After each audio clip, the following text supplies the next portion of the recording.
Hello there, and welcome back to TerraFirmaCraft HardRock. I hope you're having a wonderful day. I was intending to pretty much AFK, or do busy work around my base, for about 30 hours while we saved up antimatter. But those plans, of course, changed. I decided I wanted to upgrade the Turbine, because the 4-high rotor was producing about 22,000 FE a tick.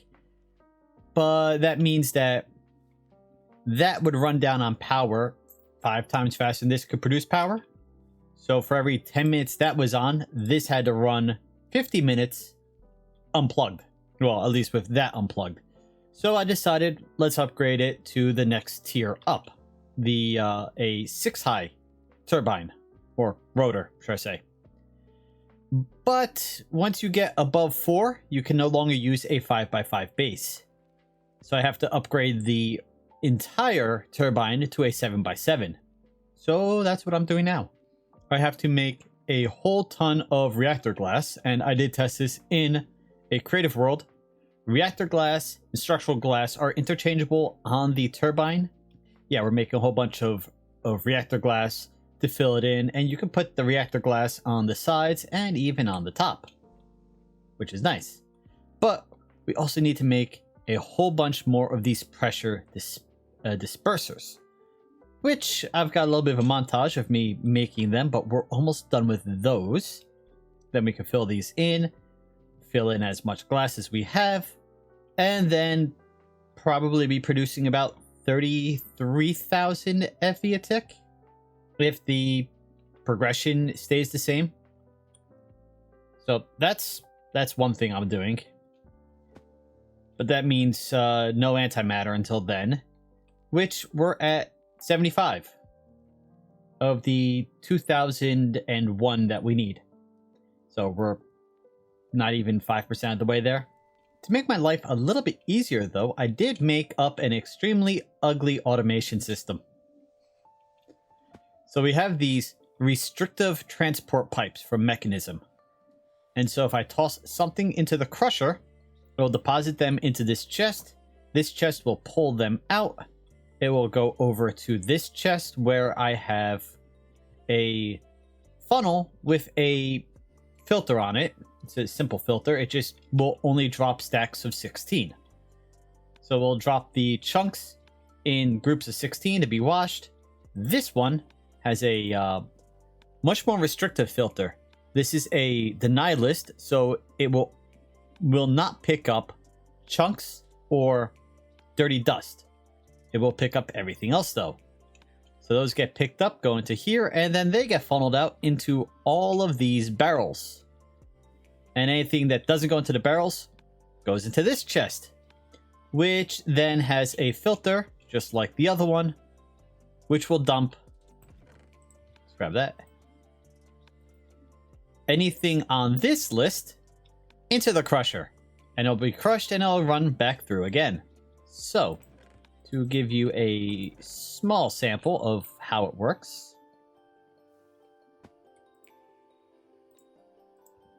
And the reason I did this was because I was making so much uranium, or I had to process so much uranium for the reactor, that this was just easier to do. So it crushes the uranium. Uranium starts getting pulled along to the chest. When this reaches 16, and since that's done, I could just, do it this way. Toss those in. They drop down. They get washed until they get picked up. And yeah. And so we are using the restrictive transport pipes right now. They will only pull items based on what's closest. So right now, the dolosite compacting drawer is closest, so it's only going to pull dolosite. And then it'll pull... it would pull black sand or white, yellow sand if they were there. Since they're not, it goes to andesite, so on and so forth, until everything's been pulled out except for the uranite chunks, which will then go up into there, get dumped back in, and the cycle repeats.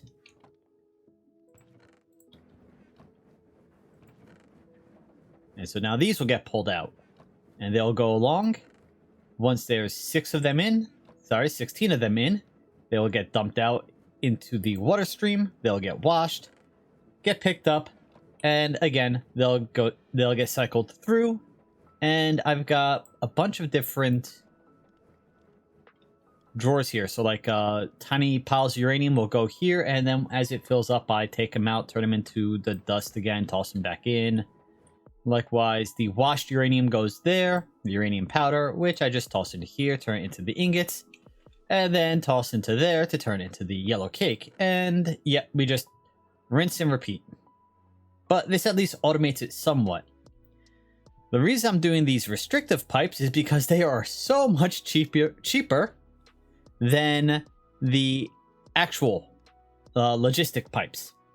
So as you see, one iron bar and 2 steel ingots makes 2 pipes. The logistics transport pipes requires a basic control circuit per pipe, which means we need HOP graphite ingots per pipe, and plastic per pipe, and an ingot of osmium per pipe. So yeah, this is very expensive, at least in this mod pack. So we're not doing that. Eventually I'll probably upgrade them because we'll go faster, but for now this is good enough. Anyway, I have to make a whole ton of reactor glass. I'm going to get to that, and then we'll upgrade the turbine. So you've seen, well, you haven't yet seen, I'll show you the montage. Well, maybe you've seen the montage. Depends on when I feel like doing the montage. Let's make the pressure dispensers. So we take our andesite casings, we stick them there. We need all of those and all of these. Iron wire goes onto the andesite casing to turn it, to start the process. So it's 2 cycles of wire, then the steel casing, 2 more cycles of wire, and then the infused alloy. I have done this before. We did it when we first built the turbine, but yeah. So, you know what? I can speed this up a bit. Let's grab a little bit of biodiesel and give them a little bit of fuel. And now everything's going faster. Much better. Took a while, but we have the last of the reactor glass, which means that we should be able to get the turbine up and running now. Again, get the upgrade turbine up and running.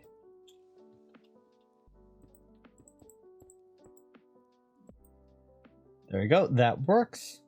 And let's see. Max flow rate is technically the same. We are, of course, being limited heavily by the number of vents we have.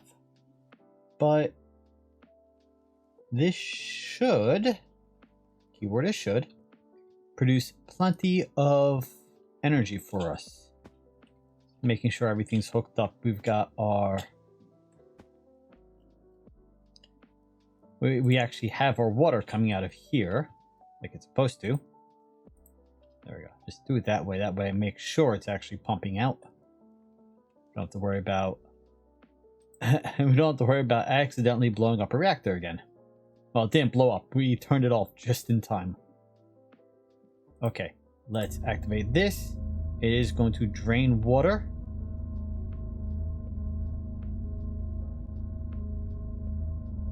It's slowing down, maybe? It's a lot of water. Yes, okay.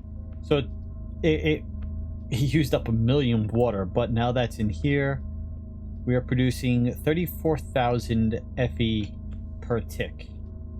So yeah, it's literally staying in line.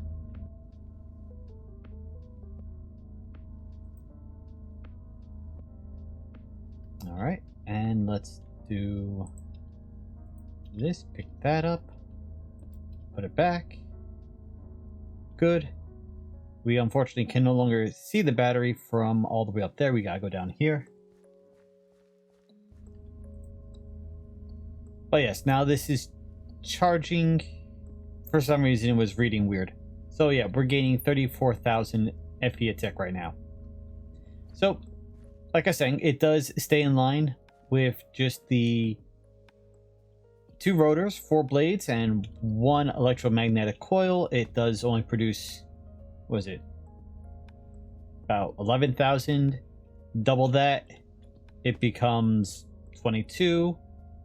We increase that again by 2 rotors, 1 electromagnetic coil. It goes up to 34. So it's linear. No exponential growth or anything like that. Which means we will be able to produce the antimatter a little bit faster. Not a lot faster, but yeah, no, we can't quite get in there to see the battery. Okay, well, it means, if nothing else, our reactor is a little more efficient, because we're burning the same amount of fuel we were burning when this was a 5x5x5 with just the 2 turbines in there, and yet we are now producing 3 times the amount of energy we were back then. This is still going to take forever, but yeah, one thing at a time. I may not need that oxygen loader. The spacesuit is filling up oxygen from my electrolytic separator just fine.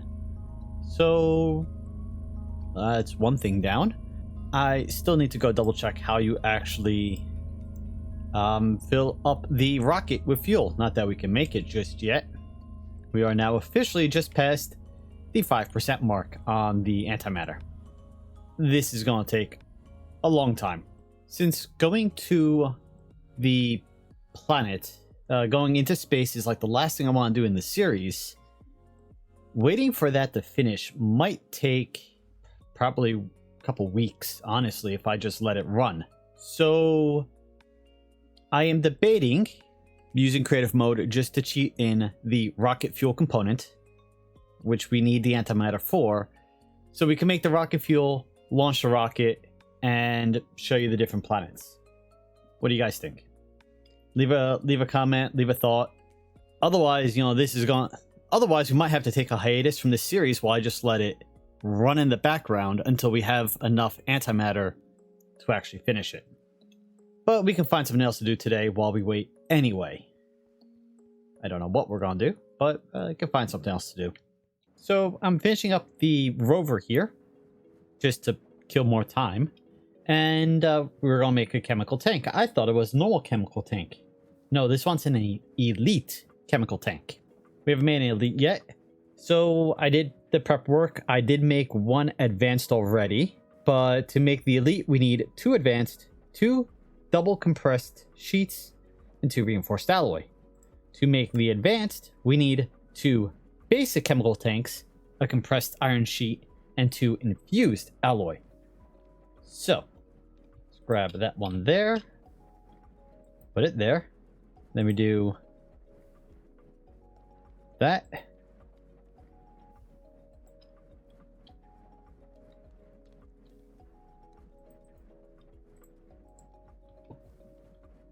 Hopper stole my tank. And then back to the sheet. And then back to the infused. And that makes an advanced chemical tank, which we just refreshed that. We do that there. Got stolen again. That there. And tank. Then back to sheet. And back to reinforced alloy. And that gives us the elite chemical tank. This holds 1,000,000 units, or 1,000,000 millibuckets. So that's pretty good. We're not going to need that for anything other than this here. So that goes there. And then I've been doing all the other bits here. So we have some industrial gears, which are made with bronze cogwheels and steel cogwheels. And the bronze cogwheels are made with a bronze sheet on an anvil. Likewise, the steel cogwheels are done the exact same way. So we need 2 of those.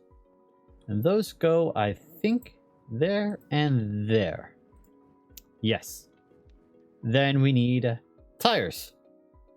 This requires vulcanized rubber. We had to make vulcanized rubber in the past, I believe, for... yeah, the conveyor belt. And the vulcanized rubber, that's just sulfur and rubber, or latex, in a mixer. So we needed 8 of those, plus a compressed gear. If I click the right thing, is just double compressed ingots on an anvil. And yeah, so 2 wheels. Put that there and that there. I needed to make a bit more polonium pellets and plutonium pellets in order to make an SPS casing, because that's required in the middle. And then the last thing we need is this solar panel right here. That is basic control circuit, solar panel, heat frame, and raw iron. A little warning about the heat frame: you can place it onto blocks. And then you need to break it off with a sword or something in order to get access to it. So make sure it's not in your hand when you click on the crafting bench, because you will place it on whatever you're trying to place. That gets us the solar panel. We can toss that right up there. Grab a small cogwheel. I only want 1, but I grabbed 2 by accident. And now we've got our rover being crafted. We do need to give this rocket fuel in order for it to move around and be useful. We can't make the rocket fuel yet. But then we can take this with us when we go to the moon, Mars, or any other planet, and be able to travel around. Since I wouldn't recommend bringing a horse or a mule to the moon. Okay, this counts as huge and very heavy. So we can only carry 1 at a time. We put it down. That's a bit bigger than I thought it'd be. Is that... that's like...